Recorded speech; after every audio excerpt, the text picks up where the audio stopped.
রহমানির রহিম। আসসালামু আলাইকুম।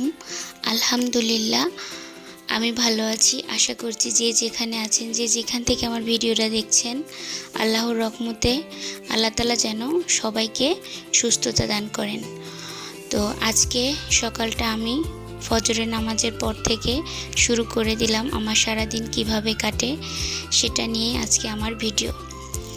তো আমি ফজরের নামাজ পড়ে অল্প সময় নিয়ে একটু কোরআন পড়ে নিলাম, কারণ বাচ্চাদের স্কুলের জন্য খাবার বানাতে হবে। কারণ হালকা পাতলা কিছুটা খাবার তো খাইয়ে দিতে হয়, না হয়তো বা গ্যাস হতে পারে বাচ্চাদের। আর এত সকালে বাচ্চারা কিছু খেতেও চায় না, যার জন্য ওদের জন্য আমি হালকা পাতলা খাবারই রাখি। তো আমার যেহেতু একটু সময় আছে, আমি ওদের খাবারটা 6টার দিকে বানাবো। এই জন্য আমি সকালে নাস্তার জন্য মিষ্টি কুমড়াটা কেটে নিচ্ছি। আর মিষ্টি কুমড়াটা রুটি দিয়ে খাবো, আজকে ভাজি করব। তো এই জন্য আমি একটু মিষ্টি কুমড়াটাকে চিকন চিকন করে কেটে নিচ্ছি। আর সংসারে যে কত কাজ থাকে, এত কাজ সারাদিনে করেও শেষ করতে পারি না, যদি কোনো দিন একটু লেট হয়ে যায় সংসারের কাজ শুরু করতে। তো সকাল সকাল যদি কাজটা আমি শুরু করে দেই, তো আলহামদুলিল্লাহ আমার সারা দিনটা অনেক ভালো কাটে এবং স্বস্তিতে একটু রিল্যাক্সে কাটাতে পারি। কারণ বাচ্চাদের পিছনে সময় দিতে হয়, তাদের পড়াশোনার পিছনে সন্ধ্যার পরে সময় দিতে হয়, যার কারণে সকাল সকাল কাজগুলো শেষ করে ফেলতে হয়। এবং দুপুরের রান্নাটাও আমার ওরা আসার আগে শেষ করে ফেলতে হয়, নয়তোবা ওরা স্কুল থেকে এসে গোসল করে খাবারের জন্য যখন বলে যে ক্ষুধা লেগেছে তাড়াতাড়ি দাও, তখন আমার খারাপ লাগে। ওরা সেই ভোর 6:30টার দিকে চলে যায়, আবার আসে 12:30 1টার দিকে। তো ছোট মানুষ তো আর কতটুকুই বা টিফিন নিয়ে যায়, যেটা মাঝে মাঝে টিফিন খায়ও না, হয়তো ওদের খেতে ভালো লাগে না, যার কারণে টিফিন বাসাতে ব্যাগ নিয়ে আসে। তো মিষ্টি কুমড়া ভাজির জন্য পেঁয়াজ মরিচগুলো কেটে নিব।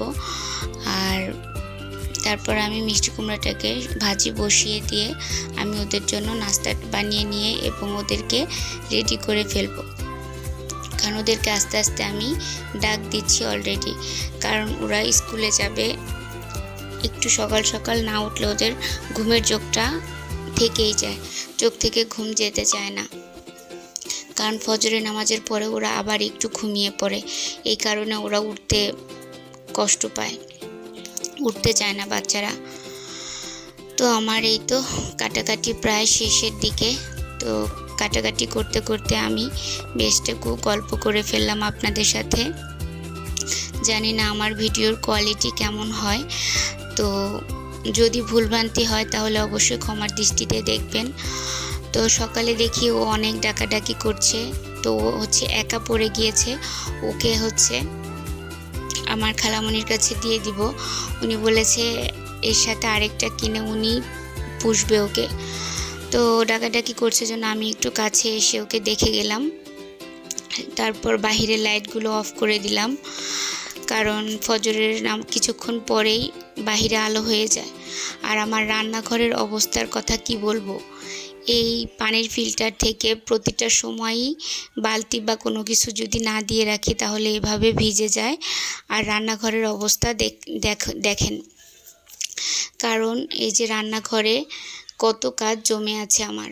তো আমি এগুলো একটু পরিষ্কার করে নিচ্ছি, এক এক করে পরিষ্কার করে এর মধ্যে আমি শুকনা বাজার রাখবো।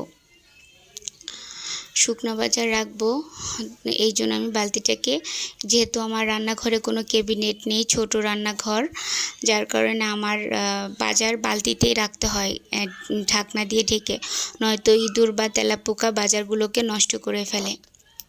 জানি না আমার মতো কে কে এইভাবে রান্নাঘরের শুকনা বাজারগুলো বালতিতে এভাবে রাখে।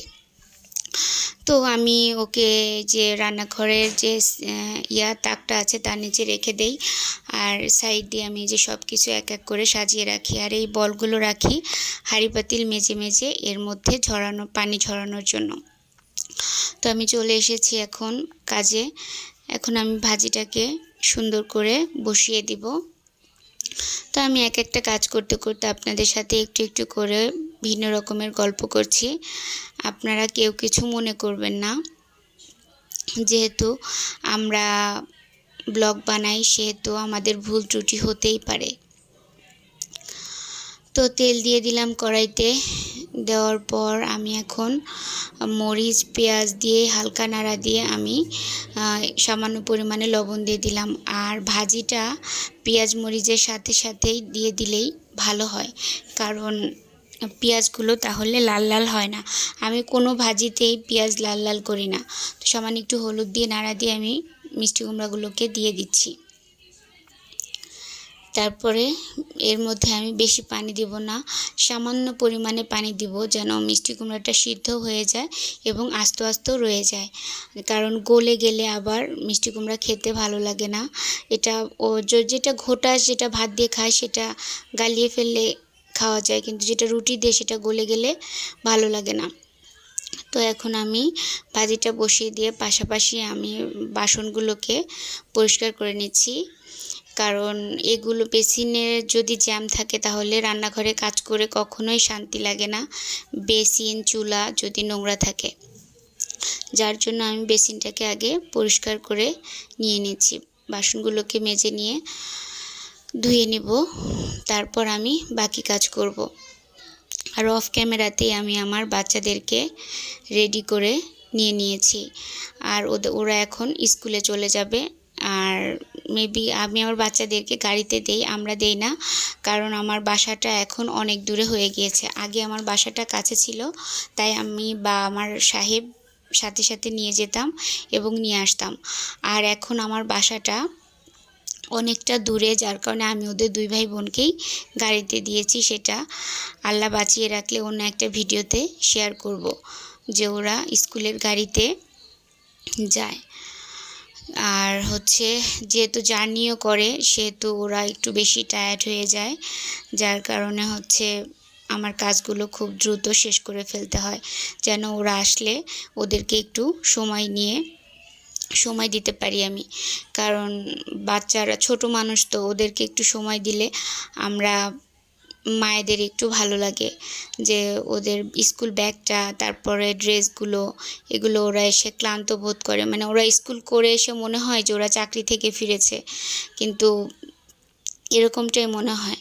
তো মাঝে মাঝে তারপরও আলহামদুলিল্লাহ আমার ছেলে মেয়ে আমাকে অনেক সাহায্য করে, ছোট অনুযায়ী যতটুকু পারে ওরা আমাকে সাহায্য করে। কারণ আমি যদি কখনো অসুস্থ থাকি বা আমার প্রচণ্ড মাথা ব্যথা করে, তখন আমার মেয়ে অনেকটা কাজ করে এবং ছেলেও অনেকটা কাজ করে।